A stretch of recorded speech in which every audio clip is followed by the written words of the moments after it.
I heartily accept the motto, that government is best which governs least. And I should like to see it acted up to more rapidly and systematically carried out.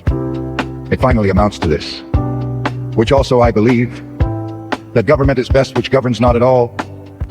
And when men are prepared for it, that will be the kind of government which they will have. Government is at best but an expedient.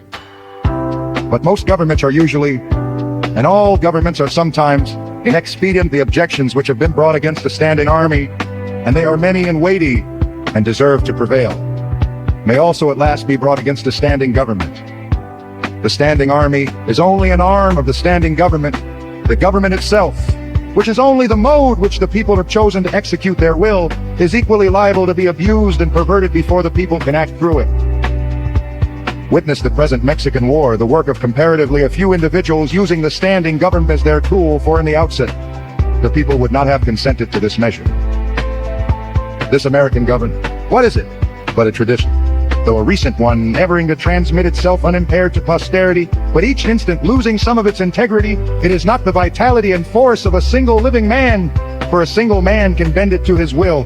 It is a sort of wooden gun to the people themselves, but it is infinitely more pernicious than that, for it cannot kill them, it does not keep the country free, it does not settle the West, it does not educate. The character inherent in the American people has done all that has been accomplished, and it would have done somewhat more if the government had not sometimes got in its way. For government is an expedient by which men would fain succeed in letting one another alone. And as has been said, when it is most expedient, the governed are most let alone by it. Trade and commerce, if they were not made of India rubber, would never manage to bounce over the obstacles which legislators are continually putting in their way. And if one were to judge these men wholly by the effects of their actions, and not partly by their intentions, they would deserve to be classed and punished with those mischievous persons who put obstructions on the railroads. But to speak practically, as a citizen, unlike those who call themselves no government men, I ask for, not at once no government, but at once a better government. Let every man make known what kind of government would command his respect. And that will be one step toward obtaining it. After all, the practical reason why, when the power is once in the hands of the people, a majority are permitted, and for a long period continue to rule, is not because they are most likely to be in the right, nor because this seems fairest to the minority, but because they are physically the strongest. But a government in which the majority rule in all cases cannot be based on justice, even as far as men understand it. Can there not be a government in which majorities do not virtually decide right and wrong, but conscience? In which majorities decide only those questions to which the rule of expediency is applicable? Must the citizen ever for a moment, or in the least degree, resign his conscience to the legislator? Why is every man a conscience then? I think that we should be men first and subjects afterward. It is not deservable to cultivate a respect for the law so much as for the right. The only obligation which I have a right to assume is to do at any time what I think right. It is truly enough said that a corporation has no conscience. But a corporation of conscientious men is a corporation with a conscience. Law never made men a whit more just, and by means of their respect for it, even the well-disposed are daily made the agents of injustice. A common and natural result of an undue respect for the law is that you may see a file of soldiers, colonel, captain, corporal, privates, powder monkeys, and all, marching in admirable order over hill and dale to the wars against their wills, against their common sense and consciences, which makes it very steep marching indeed, and produces a palpitation of the heart. They have no doubt that it is a damnable business in which they are concerned. They are all peaceably inclined. Now what are they? Men at all? Or small movable forts and magazines at the service of some unscrupulous man in power? Visit the Navy Yard and behold a Marine, such a man as an American government can make, or such as it can make a man with its black arts. A mere shadow and reminiscence of humanity. A man laid out alive and standing, and already, as one may say, buried under arms with funeral accompaniment. Though it may be, not a drum was heard, not a funeral note. As his corpse to the rampart we hurried, not a soldier discharged his farewell shot, or the grave where our hero we buried. The mass of men serve the state thus, not as men mainly, but as machines with their bodies. They are the standing army, and the militia, jailers, constables, posse comitatus, and see, in most cases there is no free exercise whatever of the judgment or of the moral sense. But they put themselves on a level with wood and earth and stones, and wooden men can perhaps be manufactured that will serve the purpose as well.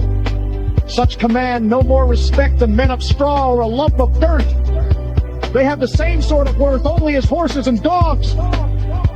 Yet such as these even are commonly esteemed good citizens. Others, as most legislators, politicians, lawyers, ministers, and office holders, serve the state chiefly with their heads, and as they rarely make any moral distinctions, they are as likely to serve the devil without intending it as God, a very few. As heroes, patriots, martyrs, reformers in the great sense, and men serve the state with their consciences also, and so necessarily resist it for the most part, and they are commonly treated as enemies by it. All men recognize the right of revolution. It is the right to refuse allegiance to and to resist the government, and its tyranny or its inefficiency are great and unendurable, but almost all say that such is not the case now. But such was the case, they think, in the Revolution of 75.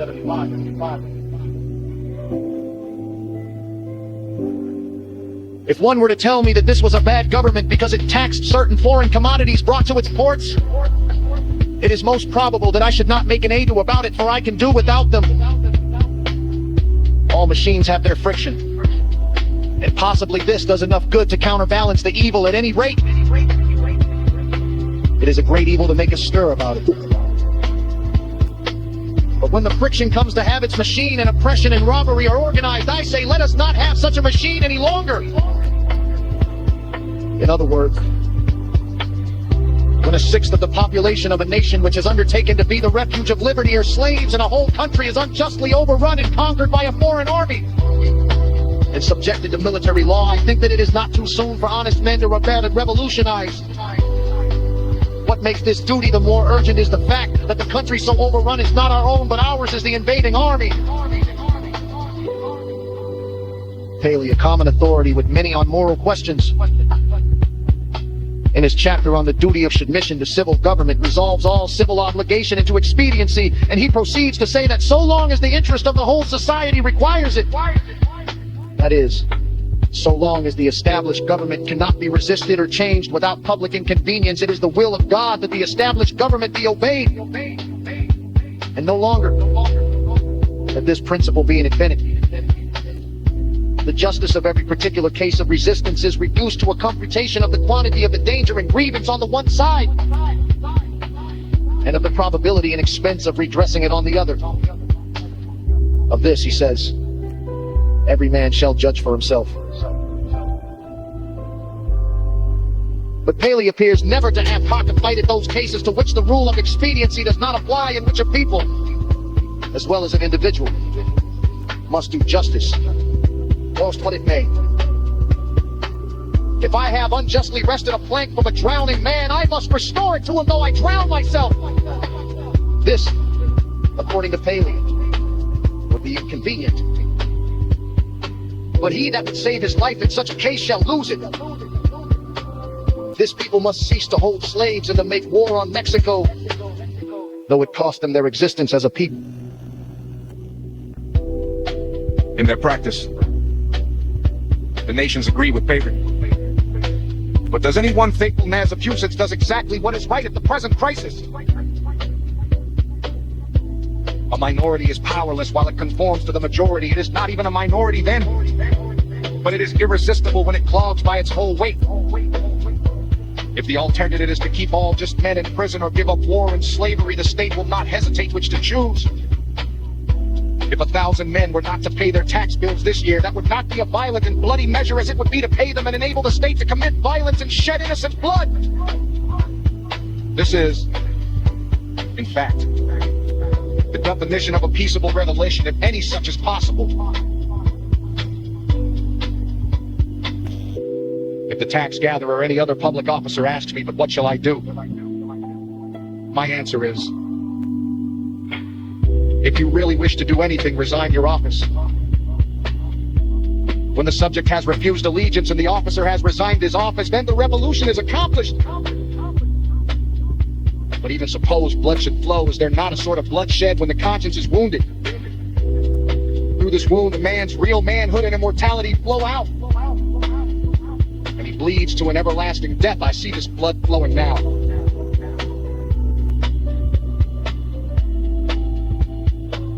I see.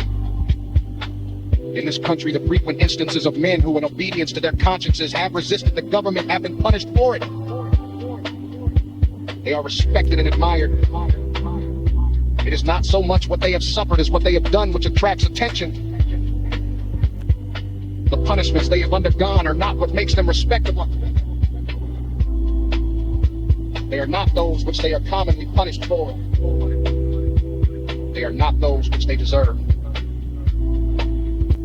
If the injustice is part of the necessary friction of the machine of government, let it go. Let it go. Perchance it will wear smooth. Certainly the machine will wear out. If the injustice has a spring or a pulley or a rope or a crank exclusively for itself, then perhaps you may consider whether the remedy will not be worse than the evil. But if it is of such a nature that it requires you to be the agent of injustice to another, then I say, break the law. Let your life be a counter friction to stop the machine. What I have to do is to see, at any rate, that I do not lend myself to the wrong which I condemn. I have paid no poll tax for 6 years. I was put into a jail once on this account for one night.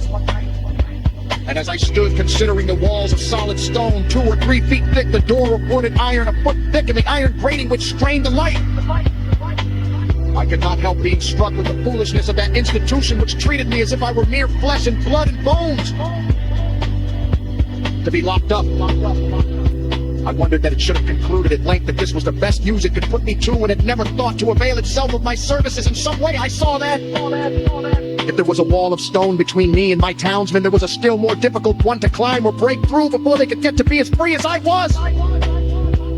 I did not for a moment feel confined, and the wall seemed a great waste of stone and mortar. I felt as if I alone of all my townsmen had paid my tax. They plainly did not know how to treat me, but behaved like persons who were underbred. In every breath and in every compliment there was a blunder. For they thought that my chief desire was to stand the other side of that stone wall. I could not but smile to see how industriously they locked the door on my visitations, which followed them out again without let or hindrance. And they were really all that was dangerous.